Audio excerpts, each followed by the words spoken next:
And are you going to be stopping after you go through each like section so we can jump in, or are you going to do an overview of everything before we discuss? I was planning more of the questions and stuff afterwards. Do you think it would be better to try and do them individually? I mean, I feel like it'd be maybe a little bit easier, like especially if you have the note, we can jump back to the specific sections. Yeah, absolutely. I just wanted to make sure. Okay. Sure. All right. So number one, I just want to point out, this is no at all attempt or try to explain all of Genesis, even chapter 1. All right. Adam, I will not be addressing the subject of genre, even though, of course, I know it's absolutely important. As you know, there's too much to discuss on this subject to cover all sorts of things. So I'm trying to narrow my topic much more for this talk. And there are, of course, hundreds of other questions that we could talk about. So my number one goal for this talk is to educate Christians in general on furthering our understanding of Genesis. It's my hope that everyone will learn from this talk, either by observation or argument. So the major points is, number one, Genesis is not an account of all creation. Number two, the ambiguity of the beginning. Number three, I'm going to cover what I think some of what the text says and what it implies, and then sort of be talking about the creation, recreation idea of Genesis, and then a light conclusion. So number one, Genesis 1 is a history, I believe, for mankind, but it is not a history of all of creation. So my first few points to try and point this out is that we do know that there are angelic creatures. So when did God create the angels? When did God create the heavens and all that is in the heavens? When was it that God created Mount Zion, the temple in heaven, all that exists in the heavenly realms? We simply don't know. We can assume that before the fall of man, there was the fall of the angels. But even further before that, we had the angels living in harmony. We had Satan persuading other angels to follow him. We had a rebellion against God. We had a conflict between them. Then he and the demons were kicked out of heaven, right? We don't know when these things took place, but it seems fairly reasonable to assume that they took place before the fall of man. So it seems like there are a lot of events that took place before the fall of man that quite possibly also have taken place before the creation of man. The idea that the angels were created before the creation of mankind does come with some presuppositions. Now, one might argue that the angels exist outside of time. However, I propose that this is not really a very coherent view. On this view, one is assuming that either the angels are not created beings, but eternal in their being, or that they were created outside of time. On the first view, this almost makes the angels some sort of divine being or godlike being. For the most part, I believe that this is untenable because it gives the angels far too much credit. It also works against arguments for the divinity of Christ and his pre-existence, because it puts them on par with Christ being both pre-existing with God in the beginning. So second, I think that the idea that God created the angels outside of time, this argument also doesn't seem coherent because the notion of creation seems to denote time. Like if God created, then when did he create? He had to have created them at a specific time. To create seems to be a tense verb, therefore God cannot create without time. The angels were created at some time in the finite past. One can't make sense of the saying that the angels were created, but at no time in particular. They were not created in time. If they were not created in time, then they simply wouldn't exist. Every action has to have had taken place at some time or particular moment, right? So some posit the idea that heaven and angels are outside of time, but I challenge those with the view to propose some evidence. I challenge those with that view to propose some evidence as to why this is the case, that God and the angels live outside of time. The claim seems to me to be ad hoc. This type of view seems very ethereal, but without positing any good reasons or evidence. I see no scriptural evidence to support this claim. However, I do believe there are good reasons to think that the angels not only exist in time, but move and live on the same timeline as we do. Now, why think that the angels live and work on the same timeline as we do? The book of Daniel seems to indicate that the angel traveled normally in the same time that Daniel was in. Daniel chapter 10, 12 through 13, it says, and then I quote, then he continued, "Do not be afraid, Daniel. Since the first day that you set your mind to gain understanding and humble yourself before God, your words were heard, and I have come in response to them. But the prince of Persia, the prince of the Persian kingdom resisted me 21 days. Then Michael, one of the chief princes, came to help me because I was detained there with the king of Persia. Daniel was heard on the first day that he cried out, but it took the angel the full 21 days. This is a clear example of the angel going from heaven to Daniel in the same amount of time that elapsed on earth, because Daniel had been fasting for 21 days. So only after the 21st day, just like the angel had said, does he arrive. So this should be an indicator of time going at the same speed as man's time. Therefore, however, the long age of the angels however long the age of the angels took place is however long time elapsed in the rest of the universe as well. All right, so given the two choices of angels being either outside or inside of time, I believe that inside is much more preferable, and I think it is much more supported by biblical evidence. It's a simpler explanation with evidence backed by scripture, yet I propose that the other options have significantly less or no scriptural evidence. And I think Occam's razor supplies us with a much better reason for holding to a timely version of the angels.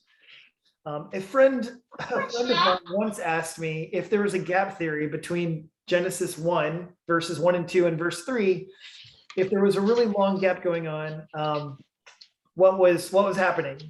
And at the moment, I really just replied instinctually that gap was the time of the angels.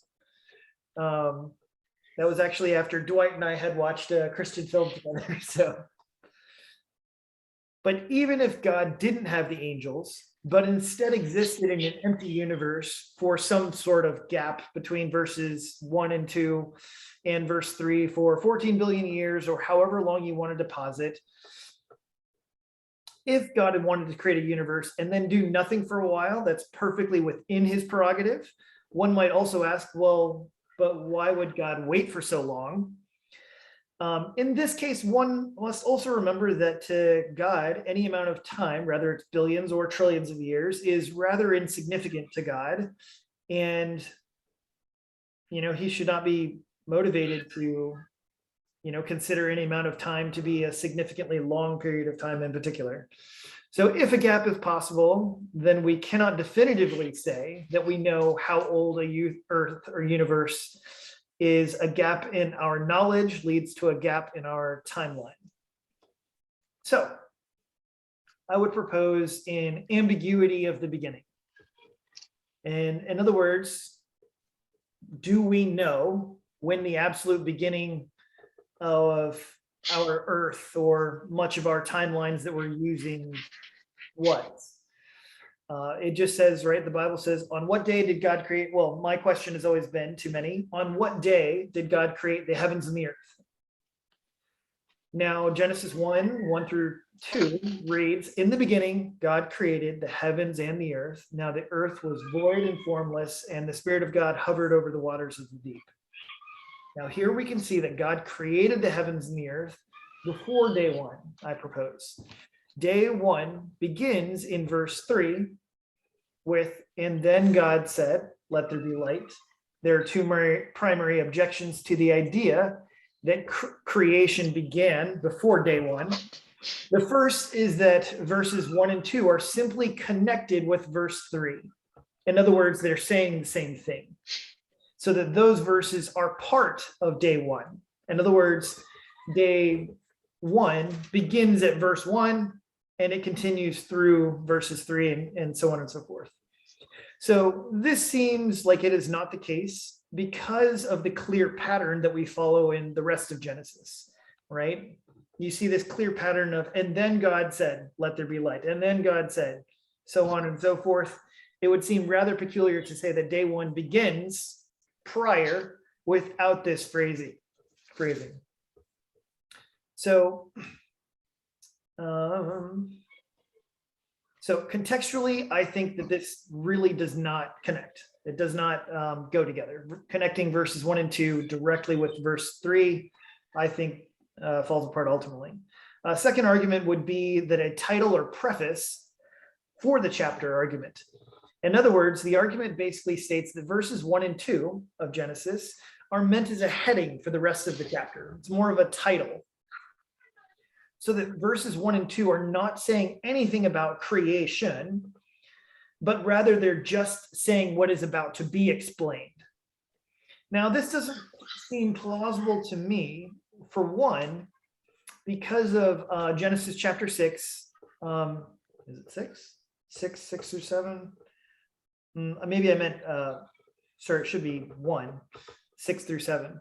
And then God said, let there be an expanse in the midst of the waters, and let it separate the waters from the waters. So in these verses, there is already water. It does not say that God created the waters in verses 6 and 7. If there is already water in verse 6, then how can there be water if God hasn't created it yet? Well, the answer seems obvious, that God stated in the beginning, he created the heavens and the earth. And we already see water as God hovers over the waters in verses 1 and 2. So verses 1 or 2 being a heading or a title, there is something to say, verses 1 and 2 are sort of a heading or title, but they are also saying something about what has already happened. God created the heavens and the earth in the beginning. The following verses are not a comprehensive history as to how he did it, nor do they tell us all that he did. Many of the events of creations and creations of God are simply not talked about or listed in Genesis 1. Instead, God is focused on the immediate creation that we do see. So, what is the text saying and what is the text implying? The text is saying that many of the properties and materials of the earth were already present on the earth. Why I think this is the case? Because Genesis 1, 6 through 7 said, let there be an expanse in the midst of the waters, and let it separate the waters from the waters. This verse I find to be the most clear to understand, and it also helps us to understand and read other parts of Genesis 1 with more clarity. Here it says, let there be an expanse. Let there be an expanse. In this case, God appears not even really to be creating anything at all. Rather, he is simply allowing the earth's waters to separate.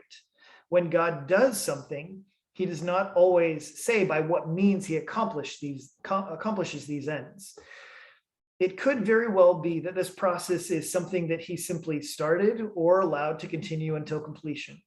Let's look at a second example to continue to bring more clarity.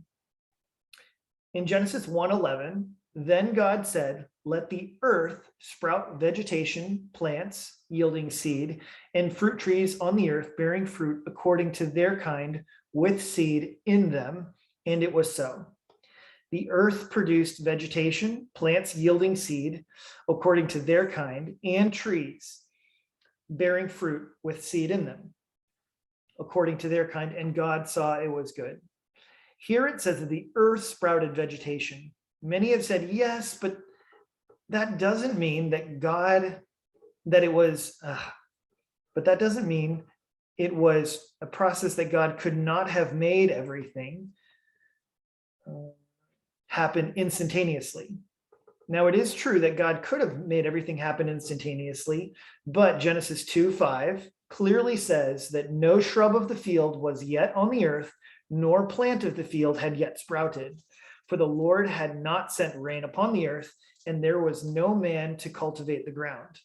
We can also include Genesis 1:9. Let the waters below the heavens be gathered into one place, and let the dry land appear. Again, God does not create the dry land here in this verse. Rather, he lets the land appear.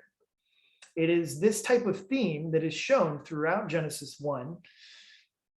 Allowing the earth to produce vegetation could be the suggestion of God allowing natural processes to take place. It seems that Genesis 2:5, telling us that much of the plants had not yet sprouted, that God was using natural processes to allow them to sprout on the earth. For we should consider the garden that God planted to be a separate matter from the rest of the plant growth. Genesis 1:3 says that God created light before he created the sun, moon, and stars. But if that is the case, how can we make sense of that? There have been several suggestions for this. One has been suggested, been to suggest that God was merely creating the concept of light, that it was not actually around, but that the idea of light was around. This seems fairly unlikely for multiple reasons, but one would be that God is talking about created events that we can see. The notion that God was merely creating a concept is not in line with the rest of the text. Another suggestion has been that light is the light of God himself, that this is the light of the Shekinah glory. Again, this seems to be incorrect for a couple reasons. One, that God is talking about created things that we normally see, but two, that if it is God's glory, the notion of him having to create his own glory does seem out of line actually with his own being. If God is light, then he has no need to create it. Another suggestion is that light simply existed without any source whatsoever.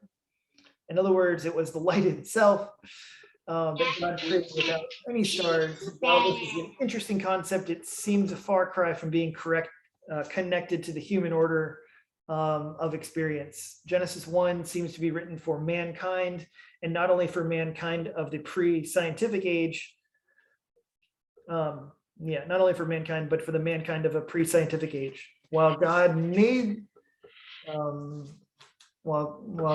right things, while he may have made things that we don't understand, it seems unlikely that he would write something that no man could conceive of.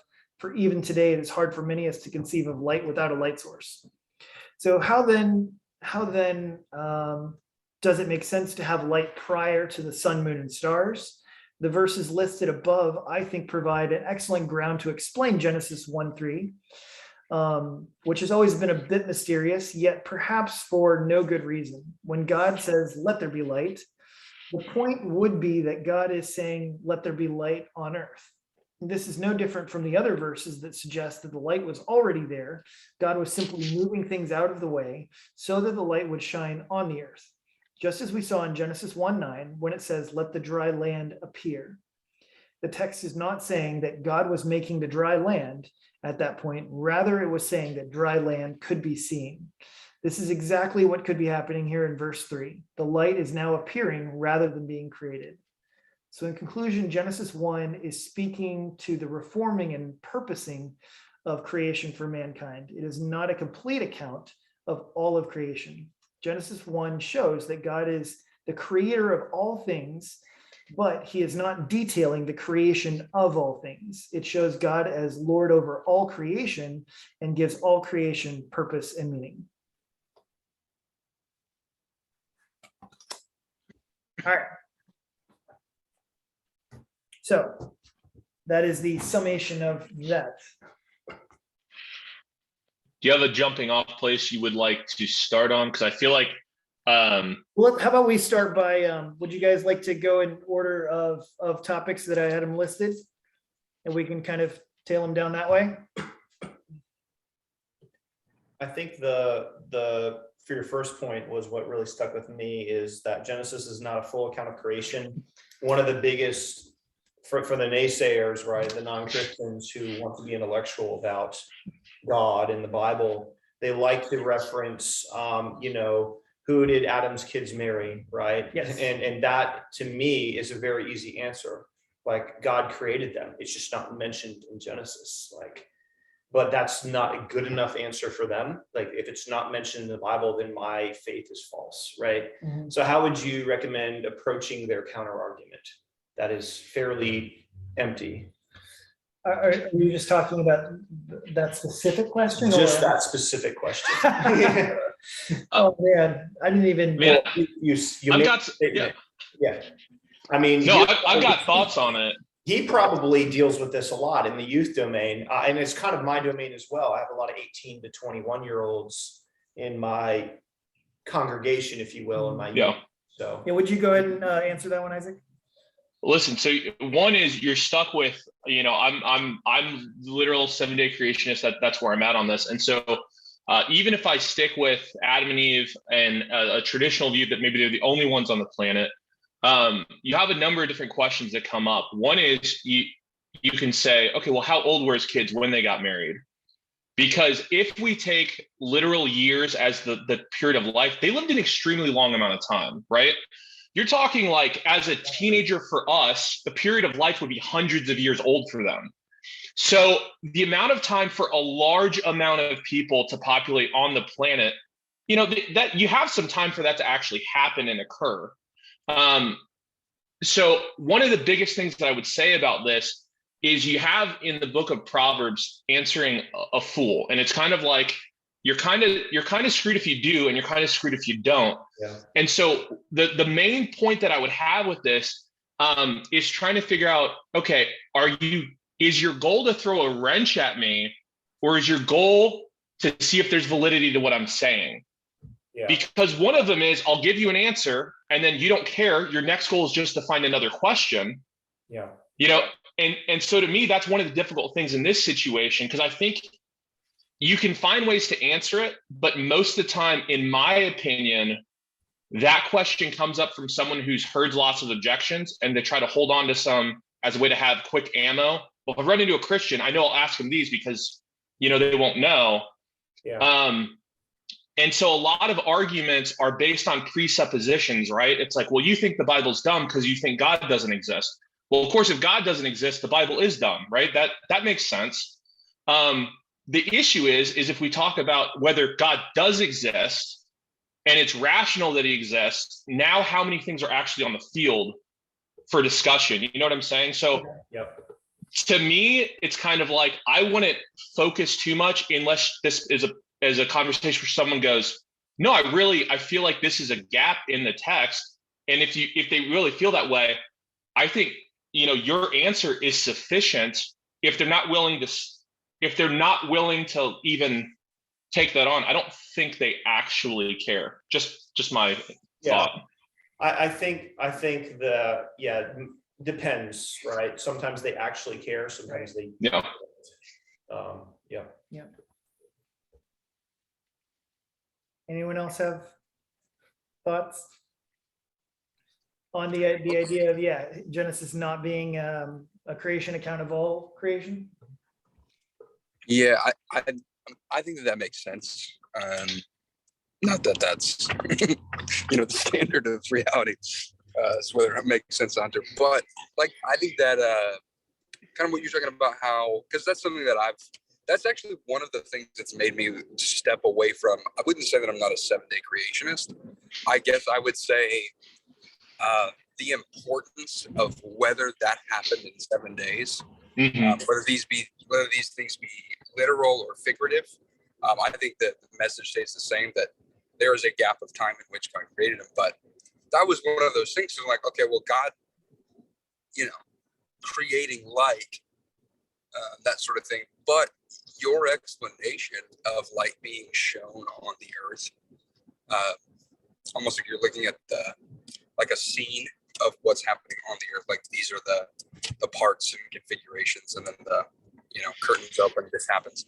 That I believe makes very valid, good sense. So, well, I think it's possible. My argument is that God continued to create people after the 7 days. So even if you're a little 7th-day creationist, you're not limited to that, right? I mean, God didn't mention this skeptic's creation. You're not mentioned in the Bible, but you're still created, right? I mean, through the womb of another woman, but still created. So like the Bible doesn't necessarily, I mean, yes, this is how things were set into motion, but it doesn't mean God stopped creating people after the 7 days. Mhm. Well, That's here's my take. And I here's can't, an really back that up, but here's what I would challenge to my initial thinking on that concept is that if you have people who are created outside of Adam and Eve, not through Adam and Eve, and there's a lot of people that have this viewpoint. Why does Adam get to be postured as the figurehead for humanity? And so to me, I have a causal issue with the fall of Adam and Eve, therefore affecting all of humanity, where there's a difference when they're the only people, Right. and then all of humanity comes through them. It makes the fall all happens there. Now, I think old earthers who don't believe that Adam and Eve were necessarily the first, or if they were, there's others. I think they said that one of the viewpoints is that humanity was already fallen. So I don't understand that side very well, so I might be butchering it. But my point is there's an important understanding to me that Adam and Eve, in my thoughts right now, and I haven't thought about it super well, that they would need to be the originator of mankind in order for the figurehead, the passing down of sin, and all those different things to work. That's just my thoughts. Right. Let's not get too much down that rabbit trail of the death and all of those other sorts of things. So I brought my weed eater. Into the thicket we go. Okay. So, but I don't know. I guess one. I mean, did nobody have really any argument concerning my angelic arguments for this? I have a lot when it comes to time. So the thing I would challenge is that angels experience time the same as us. One, I agree that angels can't exist outside of time. I'm also of the viewpoint that God exists within time right now. Okay. So maybe I'm a little bit different, but that's where I'm at. So I agree with you that angels move along time like us, but it doesn't necessarily mean that it's interpreted the same. So I guess my point is, and this is a thought that I had when thinking of the scripture of God, 1,000 years being like a day like 1,000 years. You have a being that has infinite processing power. So within 1 second of what we would experience as time, the amount of data that he has and even feels, understands, whatever, is more than 1,000 days worth of time for us easily, right? Sure. And yet 1,000 days worth of information to him is minuscule as us 1 second of 1 sense of information that we receive. So all that I'm saying is a combination of cognitive ability, powers, whatever it is, could potentially change the way that you interpret time. Just like we said, for God, a large expanse of time means nothing. I would say that's the same for angels, not in an infinite aspect like it would be for God, but you have angels who existed for, if I go with the earliest estimates, thousands, if not hundreds of thousands, millions of years, or who knows how long in what we consider time. Sure. So still 1,000 years is small even to them. So I guess what I would say is, when I'm thinking through like, well, how long would it take for angels to be created, to be able to function in the way they're designed, and then eventually for a fall to happen? All I'm saying is, 7 days to me, it does seem kind of crazy. Like, I don't think day one, God created everything. By day two, a massive fall of Satan and the angel all happened. But I don't understand how fast things happen to angels. I don't know if when they communicate to us, they're communicating at a speed that we can understand, versus when they're in heaven, maybe they're communicating book lengths of information instantly. You know what I'm saying? I guess what I'm saying is, I feel like maybe you overstate the angels are essentially going through time the same as us. I think they're going through time the same, but it doesn't mean that the way that they're experiencing that amount of time is the same. That's one of my thoughts. There's a lot of different things in there. That was good. I mean, did anyone else want to comment? I mean, overall and stuff, like, I understand like these other concepts of the possibilities of angels having different potentials in this arena. But again, I see no reason to actually posit them now. Like, I think like a reason has to be actually be posited while it's possible. It's like, I need some sort of reason to actually think that that's how things are more likely to actually be. And my point in this case, of course, is that it's like, well, I think I have good reason using the scriptures in Daniel and the general experiences of other people seeing or experiencing angels on any level to suppose that that's how they interact and they do things. They do things very similarly. It doesn't have to be exactly the same, but they do things very similarly, and they seem to do it similarly in a matter of time. In one sense, in other words, just saying that it's like, do angels take time to travel somewhere? Yeah, they do. It takes some time to do this, to do that. Perhaps, do they do it more efficiently or quicker? Yeah, perhaps.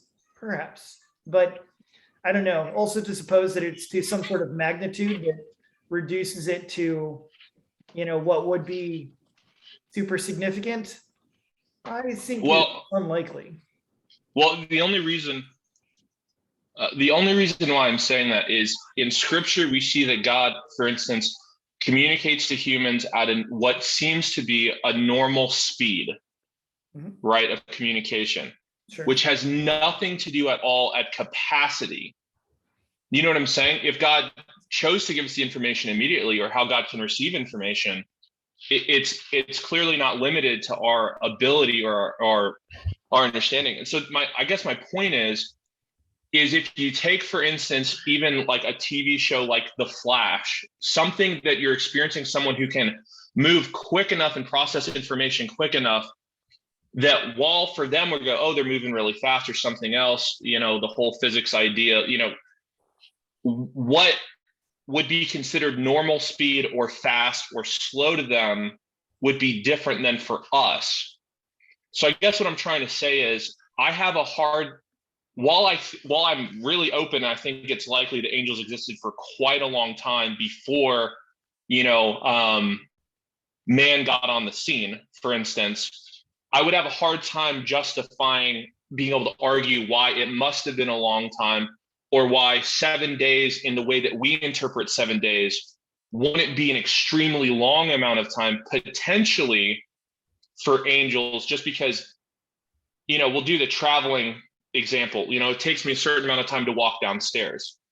But as I walk downstairs, I'm taking in all different kinds of information while I'm doing it. If I could travel downstairs 20 times faster and take in all the exact same amount of information, my interpretation of what, a second or 5 seconds looks like is just different. So I'm just postulating that potentially, when angels are not interacting with humans, the rate at which they're going and the amount of things that are accomplished, communication, how long it would take for a fall to happen, all these types of things relative to us can be different, I guess is what I'm saying. Anyway, that's probably too much to say and not say very much. So I'm gonna step back. I know not a lot was said, but I think potentially angels are doing a lot more in a lot less time than maybe we are. A guess.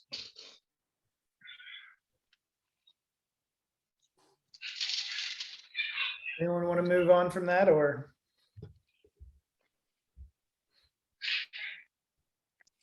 Is there a way, so like as far as kind of like big ideas, could we pocket that idea right there for some later stuff that comes up in Genesis?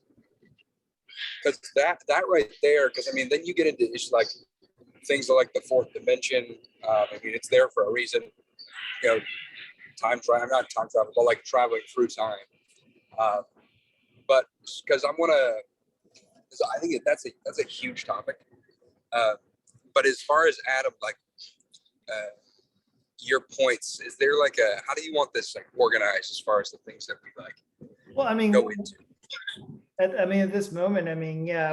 What other parts would you like to discuss on it? I don't know. Does everyone just accept it? It was like, is that it? Have I created such a great compilation that nobody has any thoughts or objections? Well, I'll posit a question. Okay, and this has to do with the reason why something was created. Now, I believe on certain viewpoints is that potentially Earth was initially created as the place where God descended or sent the demons to. I'm not saying that's necessarily the case, but so I guess one of the questions would be, I think we have in here, when it says God created the heavens and the earth, we're probably talking about heavens as in the sky, and that's the interpretation that you're using, and I think that that's fair. Yep. And so we're saying when we include creation, we include the spiritual realm.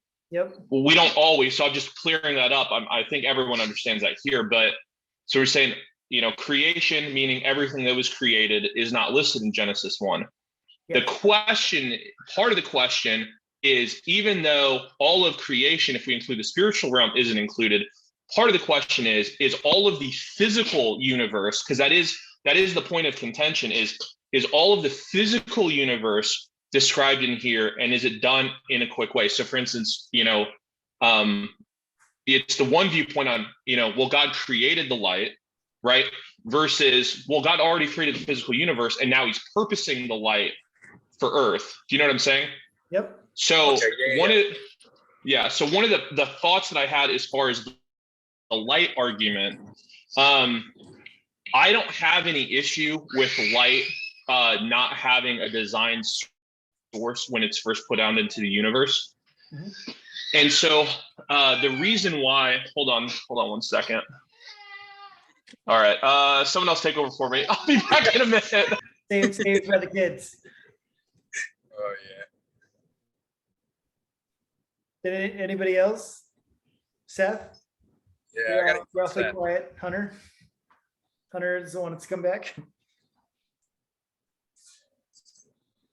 Seth, what you got? Oh, Seth. No, sorry. Yeah, I got a little distracted. There was a little guy running in. All those folks with kids.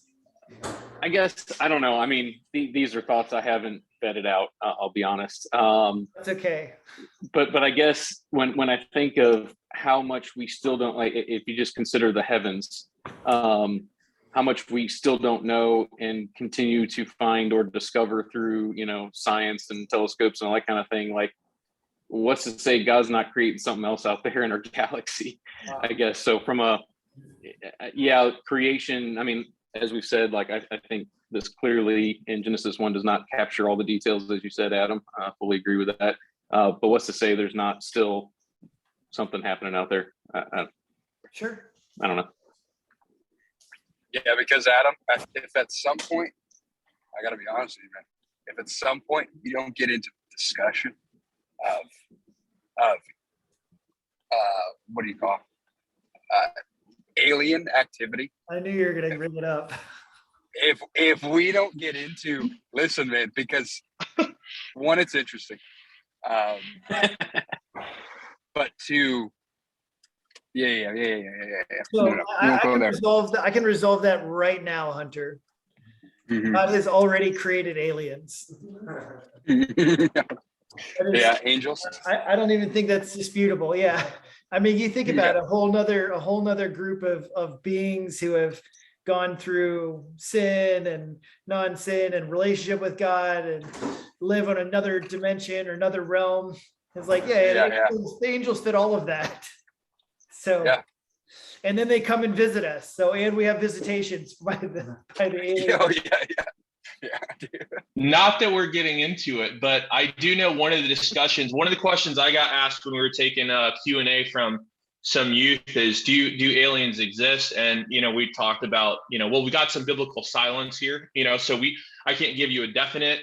I said, what's more interesting to me is if they're created similarly to us being moral beings, are they created in the image of God? Or are we talking about, God chose to make goats that can live on different planets? There's a very different thinking. If we mean alien as just a different life form somewhere else, it's not as interesting as intelligent image bearers who might look different than us. In which case, did Jesus send a representative there? Were they affected by our fall? Were they not affected by our fall? Is the gospel to them that the divine creator sent his son in a different place in the universe to die for the sins of all of the universe. So it gets interesting as to the ramifications of what it would mean, but definitely whether they're made in the image of God and moral beings is to me the question versus whether it's just life or not. But Yeah. Did anyone have any comments on the notion of essentially a lot of what I was putting forward was this idea that God is largely either recreating, but not really positing, an initial creation of throughout much of Genesis 1. okay, here's my push, and I'm talking about light because that's what happened when I got interrupted. Is for the existence of light apart from any source, and the reason why I have no problem with that, because at least what I would push back on your example, saying it doesn't make sense for God to set something up that we can't even imagine or picture. Well, to me, the argument falls flat partly because, when we're talking about initial creation of the physical universe, you're talking the whole ex nihilo, out of nothing. We're given a situation where we already can't comprehend the way that something physically functions in the very example that we're reading about and understanding. So trying to say, did the universe at one point in time function in a way that I can't comprehend? Sure, I'm open to that. I'm not saying it has to be that way. I'm saying that I don't feel that I have to be pushed out of the viewpoint that God put light into the universe, and then as a part of it, creating order and sending it places or sending it to function different ways. And the other thing is, in using the example of, if God is light, then he wouldn't have to create his light. You're talking about a manifestation, a physical manifestation of spiritual truth and things that are true. So I don't think that that's a fair argument either. I mean, obviously, light is an analogy for us to understand something. I think we get representations of God and his glory in different ways that are meant for us to interpret. So for instance, when God shows up as a pillar of smoke or fire, in Exodus, or he shows up in different ways, we don't necessarily say, well, that's a physical true attribute of him as much as it's a representation. So the Shekinah glory, for instance, does God have to manifest in that way? The Shekinah glory is a physical reality of the nature of who God is. I don't think that's true.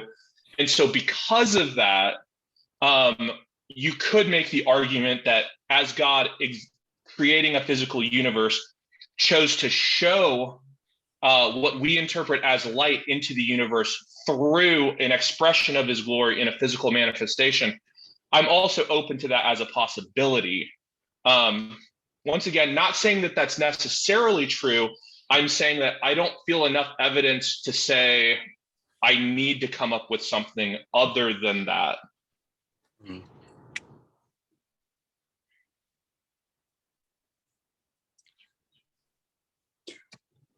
And did anyone else want to respond to that? Or,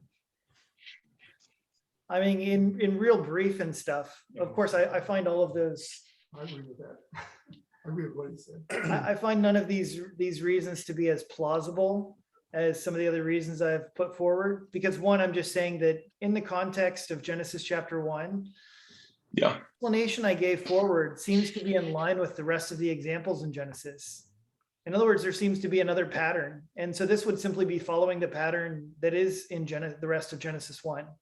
So it's not positing something else. And so it makes it stand out even further if you're positing the idea of a Shekinah glory explanation to be even more strange and foreign to the rest of the examples given. Well, I'm sorry, go ahead. So that's one of the reasons why I think that some of these other arguments are more preferable, is because of the context and because of the consistency. We see like the separating of waters, we see the separate, how he does the plants, we see, all of these sorts of things. We see actually a pattern of how God is using as examples in here. And I just use that one as the last one, when actually, of course, it's the first example, but I use it as the last one because for some reason, most of the time we have the hardest time considering that one. I feel like, of course, the separating of the waters is the most clear, and then, so on and so forth. Well, when I see the fact that water exists here, I assume you're saying because when it talks about creating the heavens and the earth is typically using, and I don't know this because I'm not one of the language guys. I've got Blue Letter Bible open in case we need to jump into a definition of a word because I won't know off the top of my head. But earth typically can be representative of physical earth itself, or it can be referring to the earth as a whole, the planet. And to me, at least right now, we see the planet as primarily water. So I have no issue Sure. with seeing the creation of Earth as water existing throughout the planet all over as a part of creating the Earth. So I'd have to look at more specific examples. I guess what I'm saying is that the argument, the consistency that you see in making your argument, I might challenge in different areas, which lead me to say, the conclusion you're reaching I don't necessarily get there. I understand how you get there, but I would challenge different areas that would lead me going, I think it's equally as plausible that one of these other views is still correct. And that's based on the way that I see it. I'm going to take a 2-minute break. There you go. All right. You guys be productive. Yeah. So Adam, can I kind of get you to say, because I've agreed with every tenet that you kind of like listed out. Is there kind of like either the presupposition you come from or the premise, and then maybe like another analogy of how you're then seeing the world being created in this like timeline? Yeah. So, well, I'm not 100% sure of your question. So I can take a quick stab if I'm understanding your question correctly. But in essence, I would suppose that the Bible is saying that the heavens and the earth were created in verses 1 and 2. Mm-hmm. Most of the rest of the chapter is not really explicitly saying that God created it at that moment. I see what you mean. So, and not to mention, actually, if you look at the Hebrew words for created, bara and asa, which is often mentioned in some of their contexts, and I didn't mention in this one.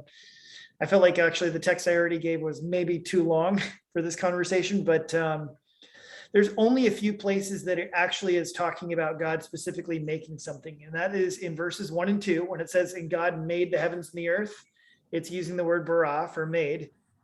And it does say that God made the sun, moon, and stars later on, right? When it says he made them. But that word in the Hebrew can also be, it is past tense sort of. So it's not really definitive of Tense is super important. Yeah, but it's not definitive in saying he made it that moment or he made it in the past. It could be either one. And then the only other two things that God has really talked about as being made is the animals, when it says later on that he made the animals, and when he makes man. It specifically says, and then God created man. But for the rest of those portions, nowhere does it say he created water. Nowhere does it say that he created these things other than in the beginning. In the beginning, God created the heavens and the earth. So when it's talking about, and then God said, let there be, and then God said, let there be, none of those words are created words. Well, okay, so because this is, once again, I come from some ignorance on older theology and some of the studies, and because we've had some of these conversations. I know.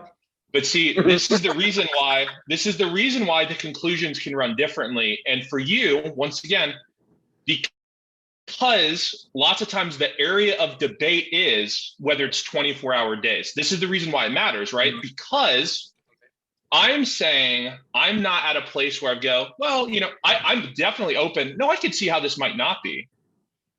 But because I'm not in a place to where I'm positing that is the case, then my other conclusions are going to follow in my way of thinking. You know what I'm saying? You're already coming from, we're not necessarily saying this is 24-hour days, which is going to change what we consider reasonable or a proper conclusion. And that's what I'm saying is that's the reason why I think there's already some difference on my arguments, because you're like, well, it doesn't seem to line up with the other way that things are being explained. Yeah. But that's because we maybe disagree on the way the other things are being explained also. Yeah. Yeah. if some of your fundamentals are different, then you can't have a very constructive argument if you understand things, your 24-hour days or these infinite days differently. I think it's most plausible with what Isaac said. You know, if God created the star that we know as the sun, created, you know, maybe it was still, maybe it wasn't, but he said he created it, then I'm going to assume it's most reasonable to assume that the 24-hour day was created as soon as the sun was created. Everything was, you know, put in orbit. Right. So that puts it on day 4 though, right? Yeah. Well, if it was there, otherwise it was there all along doing this rotation. So like, how can I say it's both? You know, I almost have to choose. Okay, it was created or it was always there. No, because, well, I mean, the way you could do that would simply be purpose, right? Yeah. So that's the other thing, like when it says he created the sun, moon, and stars, and then he specifically mentions their purpose, right? He creates them and he talks about them for this purpose, right? So, I mean, like if on one side you say that he doesn't create them till day 4, well, okay, so you don't have 24-hour days until day 4, right?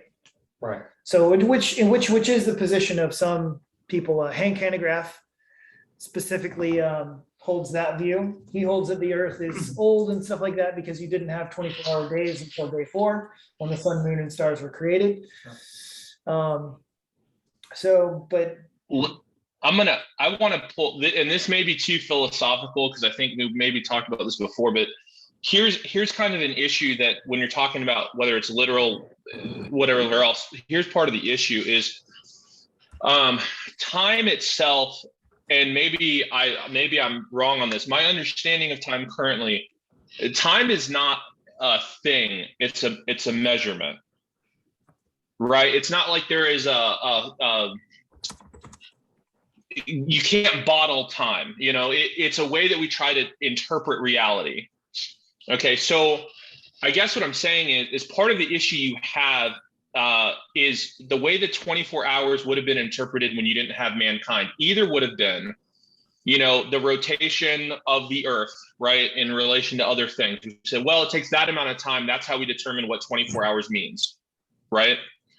Okay, but even if you didn't have that taking place, God, knowing that that would be the way that we figure time and communicating to people, would say that that amount of interpretation of how long something takes is what he's using. So for instance, all right, now I'm going to circumvent the time issue just a little bit and stuff, because honestly, the bulk of the argument, as far as like being truly concerned about the age of the earth and stuff, would be to say that day 1 or the beginning of creation precedes day 1. So even if you start day 1 as the beginning of a 24-hour period of 6 consecutive 24-hour days or 7, however you want to put it, I'm certainly going to presuppose the idea that, okay, but the beginning precedes day 1. So depending on what you mean by in the beginning of right. Well, and so, but here's the point is in the beginning, God created the heavens and the earth. We already know that we're already saying we're not talking about the spiritual universe with angels and heaven. And when we're talking about this literal physical creation. So once again, the debate is whether the literal physical creation that we exist in, the world we exist in, we believe it when it says in the beginning, God created. I think philosophically we come to the conclusion, and through later scriptures that talk about everything that was made through Jesus. Nothing was made, you know, we get that later in scripture that everything was made through him. But what I'm saying is when we're saying, well, you know, Genesis isn't a science book, Genesis isn't this, we have God telling us that in the beginning of all of what we interpret as probably physical reality had this start. So I guess what I'm saying is I don't want to use the argument in the beginning, well, that refers to the beginning of everything, and then say, well, in the beginning, now we're talking about just the earth. Because I think when this is talking about physical reality, I think that's what it means by in the beginning, not the first action outside of God, which created a chain of events, which now we have this thing called time. I'm talking about in the beginning, I think he's referring to the physical universe, in which case, then I can say we're talking about 24 hours, because in the beginning is talking about physical creation, not spiritual realm. Yeah. Well, I mean, whenever the first creative act has to be when time begins. I agree with you.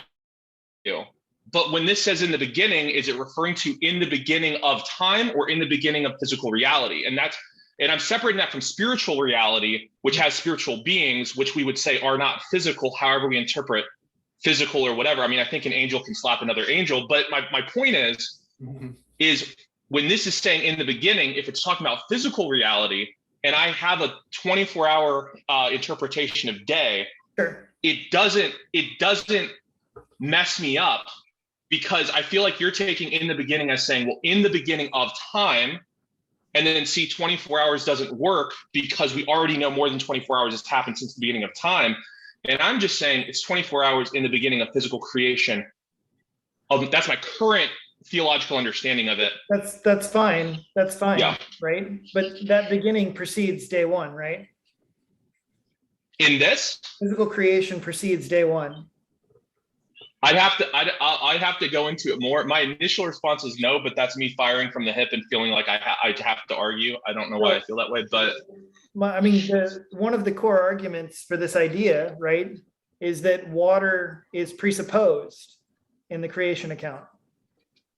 And I explain that by saying that the earth contains the earth. When the earth is created, yeah, water is one of the primary things that it's created out of. When is the earth created? During days 1 through 6? I'd have to look at it, because I don't want to get super. Yeah, this is where I side with Adam, because like it's not super descriptive. We're reading an English translation, but I don't think it's hard to see here that like this in the beginning is not specific or descriptive as far as what point that beginning is. And so you almost have to say, I don't know if this is referring to the creation of just the physical universe or of the heavens too. Sure. It seems like God created the heavens and the earth, and then everything started. Like God was before all this physical creation, and this is the beginning of a physical creation. That's the way I read it in plain English. Yes. I can't say that I'm sure that's what it's saying. Right. And I agree with that. Yeah, and it's interesting how, vegetation is mentioned on day 3 prior to the apparent creation of the sun on day 4. Yes. You guys touched on that a few minutes ago. Like, that's pretty interesting. Like, did you get into that when I was upstairs checking on the kids? We haven't yet. Okay. If you don't want to, that's fine, but I think that's interesting. Well, and that is one of the points I think that old earth theology typically makes, though, is that the physical universe doesn't function in maybe the way that he ordered it, and therefore we see that the order is meant to be something for us to understand, but not meant to be a science book. And I'm okay, like I said, I'm flexible to that interpretation. Because I get very ingrained.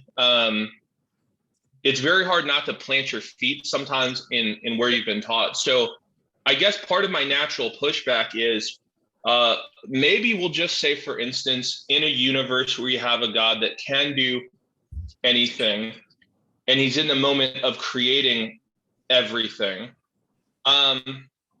Once we already talked about potentially light existing outside of the sun or stars or whatever else.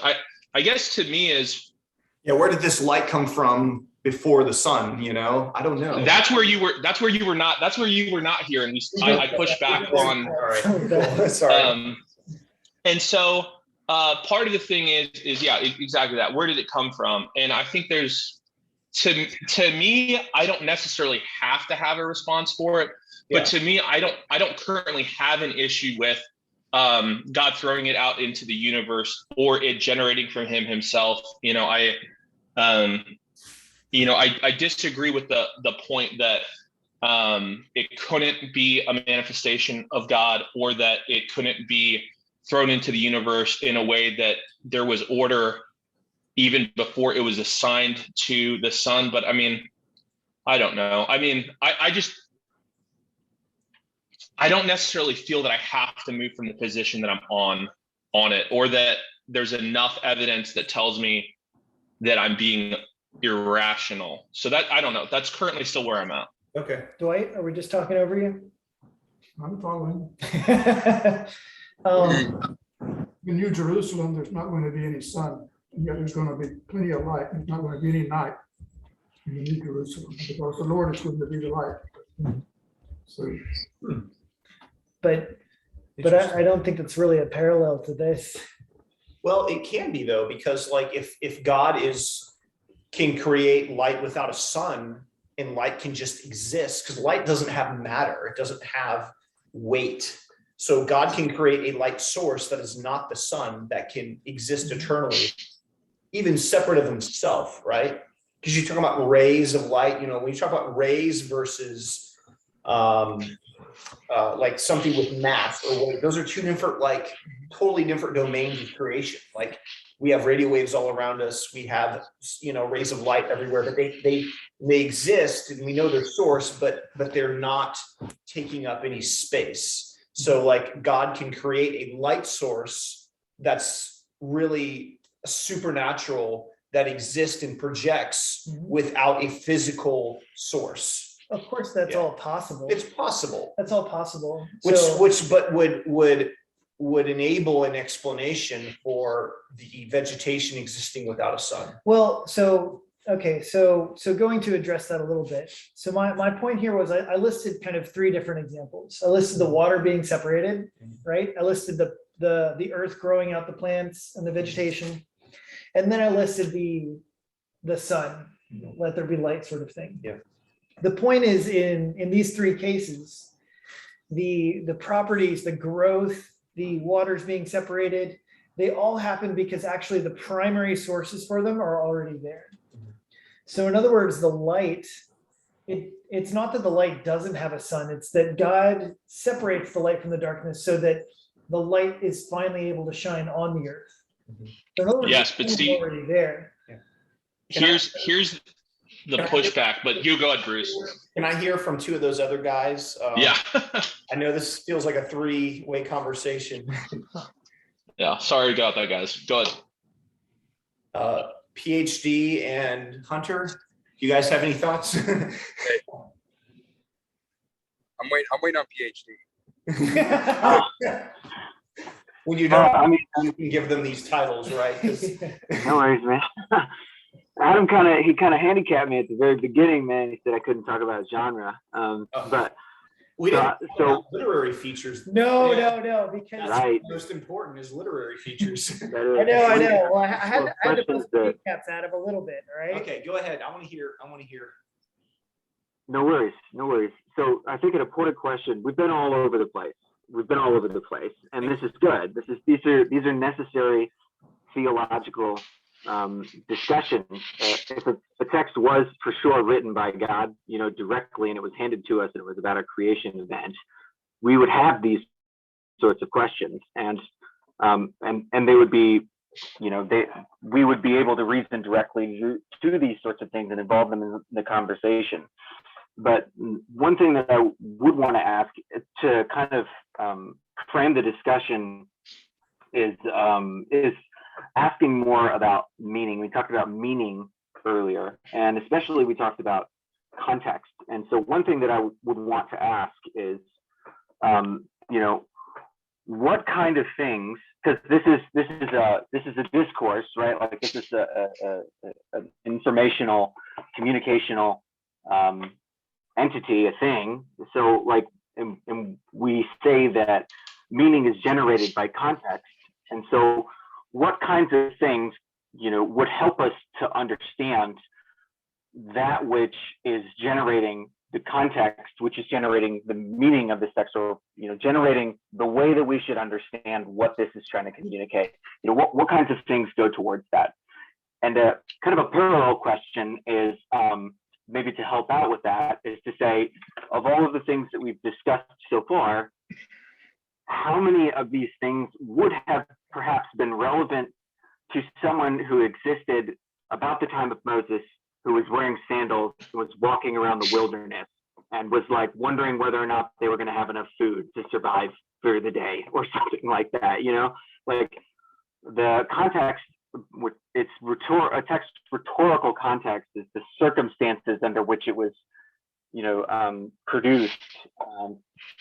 And so that those would be good. Like, what kinds of things do we think went towards or that are relevant to generating context for this, for generating the need for this text to be written. What do we think about those things? What sorts of things go towards making that up? Good you brought that up. I think I maybe want to push back on a little bit of the context that Moses was in. You might have studied him more than me, but I don't think that he was throughout his entire life hurting for his next meal. I think he would have had a lot of time on his hands, especially in the wilderness, with manna being provided consistently, to really get before the Lord, whether in the tent of meeting or the tabernacle, and hear these words and put them on down on paper or the scroll. And I don't think that his physical needs would have, or his context there would have interfered with what God wanted to say for all of mankind, for all of history. So I don't think Moses's context was, I would argue that his context was not an influential factor in how Genesis was written. And I do believe he's the author. But I think rather this text being so important, so much superseding him, that we couldn't even, I don't think we can really reasonably say that Moses's scenario or even early Israel influenced how this was written. That's my argument, but yeah, and go ahead. Hunter's going to answer it for us. you No, I think that I would agree with Bruce. I think that I think the Bible is a compilation of how we know something that is infinite. Hey, Hunter, can you speak can up? you speak up louder? Oh yeah. There we go. drive slower, speak up louder. Yeah.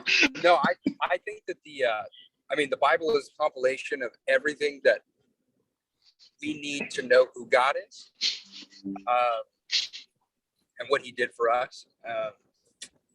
And I think as far as kind of like what Bruce was saying, like the context of what where he was at, kind of historically jotting all these things down. That's what I was thinking as I was listening to Bruce. I was like, yeah, I think I would agree with that. But I don't want to call you PhD. That sounds disrespectful. No.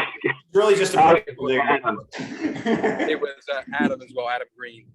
But I think that the way that you're thinking about things is kind of how I'm postulating, I guess, is I want to know hold on, I might put, because I have Natalie, my fiance, in the car, and she wanted to be a part of like just listening. Welcome. But are you guys able to hear me right now?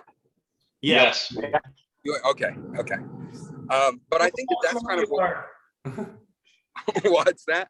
Show her how smart you are. No, dude. No, bro. No, but I think that's kind of where I'm. You know how I was saying, like the working man, like I'm trying to find the principles. I think that you're thinking along the same lines. So I'm like, yeah, what is the context? What's the themes? What's the meat? And then, but I think like fine tuning some of these things. So you talk about what Adam Terry's talking about. Like, so okay, well then, what if this is almost like in some way things are here, but then it's like a progressive revealing. So then, you're talking about the vegetation. Then that's when maybe God enacts some of what we see. I'm not going to use the word, you're going to think it's off, but like natural evolution, like growing and growth, and that some of these natural processes that we see here on Earth. So maybe I just muddy the waters more, but that's what I am like. That's what I want to dive into. So I don't know if even what I said made sense, but a lot of words there. Yeah. Yeah. There are two camps, I think, that so there's a problem with interpreting it the way that entirely from the way that I've suggested.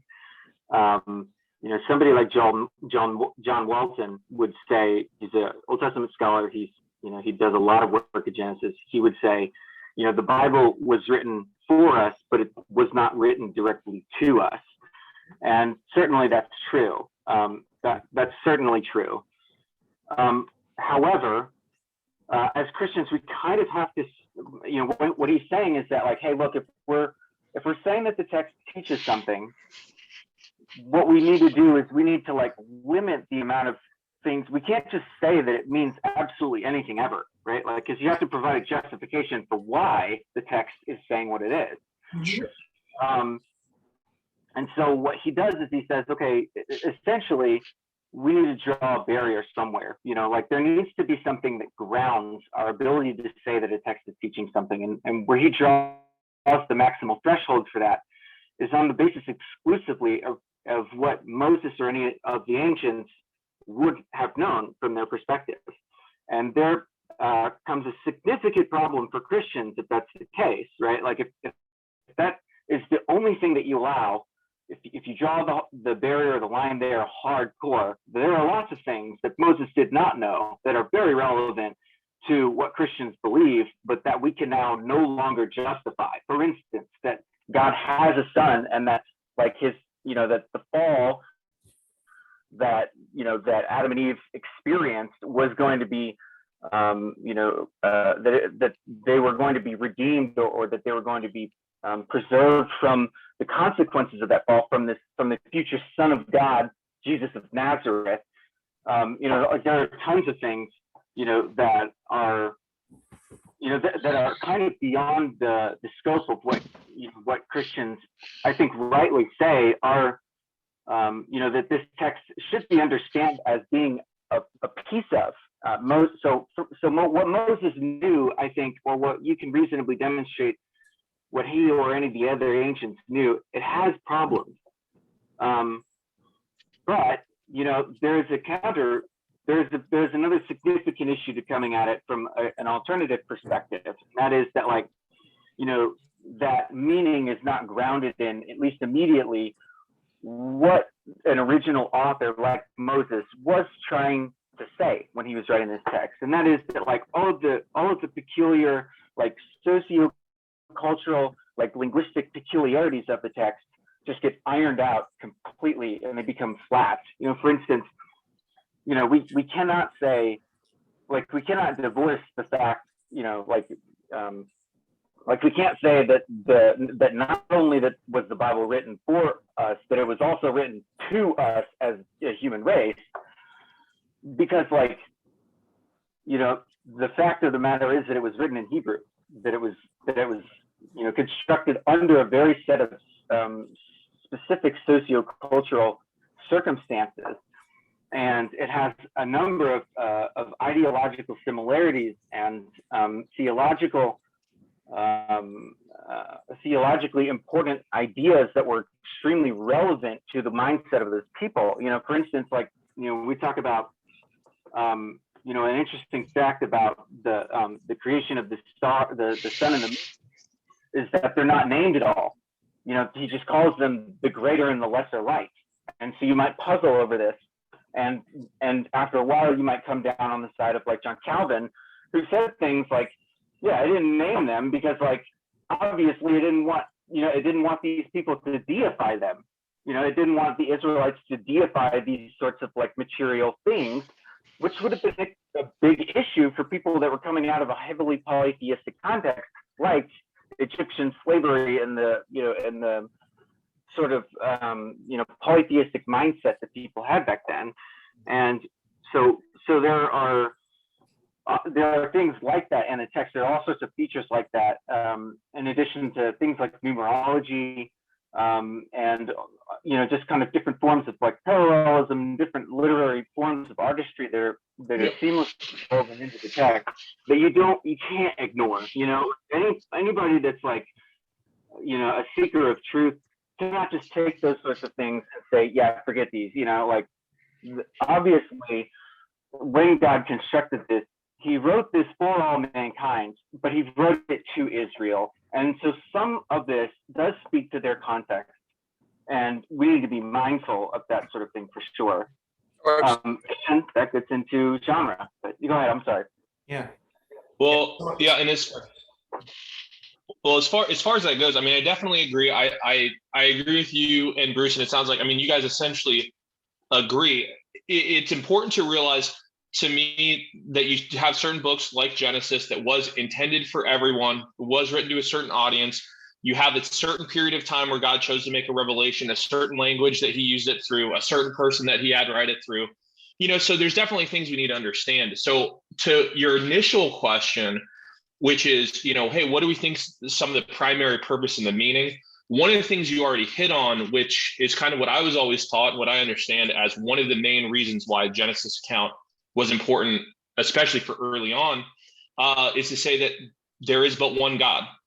The monotheistic structure of the Old Testament is really big, and there's a lot of reasons for that, and a lot of the world they were struggling to live in the polytheism and everything, multiple gods, all kinds of stuff. But that's one of the points is, in the beginning, God made everything. Our God made everything, not this God made this. And so even the context of like, how is this encouraging to them during the Exodus is we see God is incredibly powerful. We see that God is over each individual thing. You don't have to pray to this deity to make your crop grow. You don't need to pray to this one because you need less sun, whatever it is.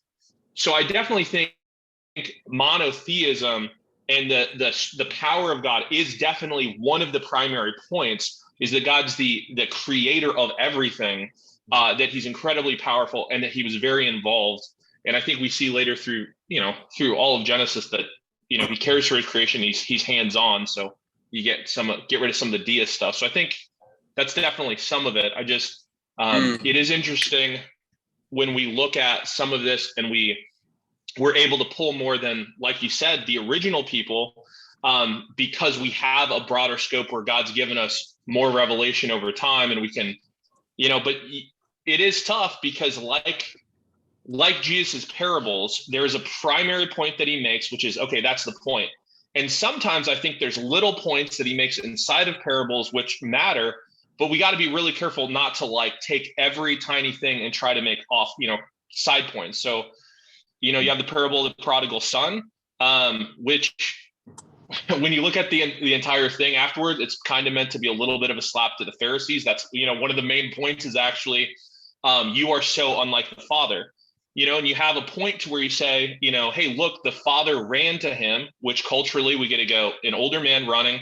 In order to run, he's lifting up his robe some. He's going to be showing some of his, there's this willingness to do away with this proper whatever, way in order to show love to this son who's coming back. And I think that that's a fair point.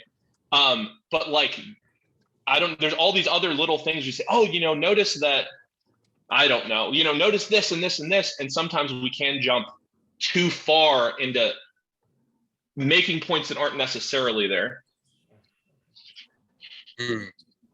I think everybody agrees with you, Adam, though, on the form and context of the original writers. And I don't want to discount that. It is interesting, though, how God reiterated to Abraham 3 times the promise that he will be a father of all nations. So, and I think everybody here knows that, like this idea of God being a God of all mankind is not unique to, just, the coming of, or, I guess you could say the book of Acts, right? Where Paul comes along. I mean, it's been around literally since Abraham was that revelation first given. And so understanding that, Abraham came way before Moses, you kind of imagine like, God being no fool in any way, wrote this book, had Moses write Genesis in a way that everybody could understand.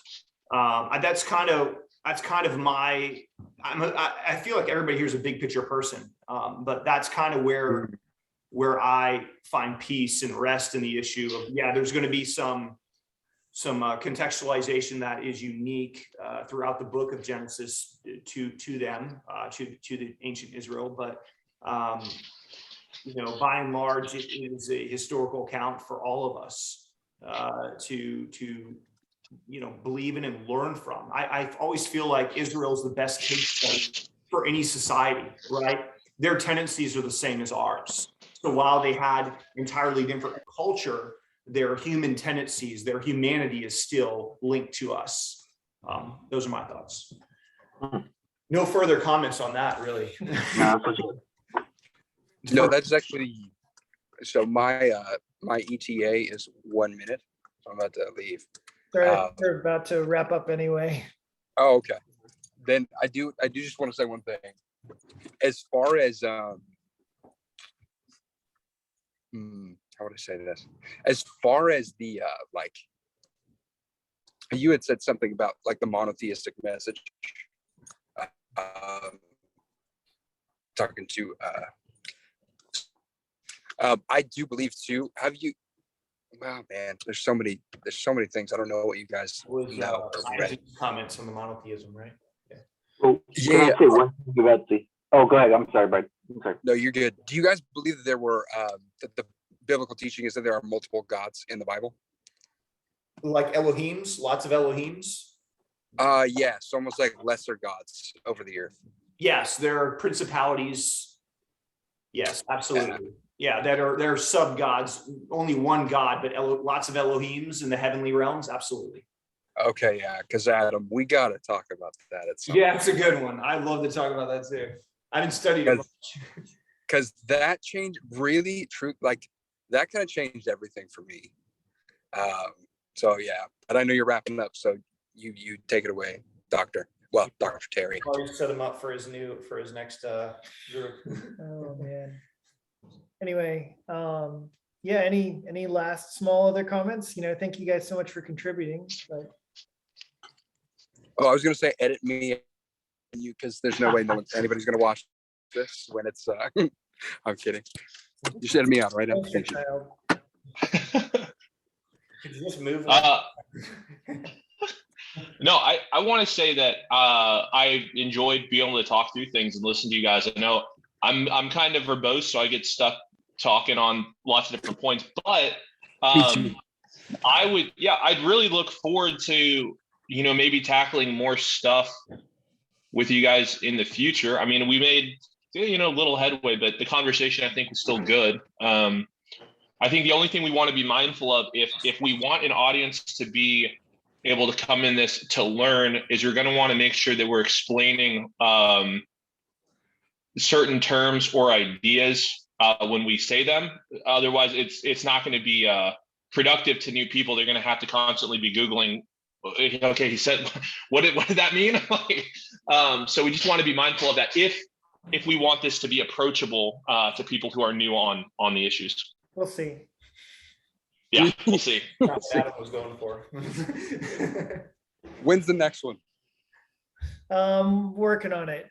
I'm working on Okay. it. I don't know yet because I gotta be at some idiot's wedding in June, and I don't. Oh yeah. Yeah. I don't know. Hunter is. I might be Marriage. Oh no. All right. So we'll see. We'll see.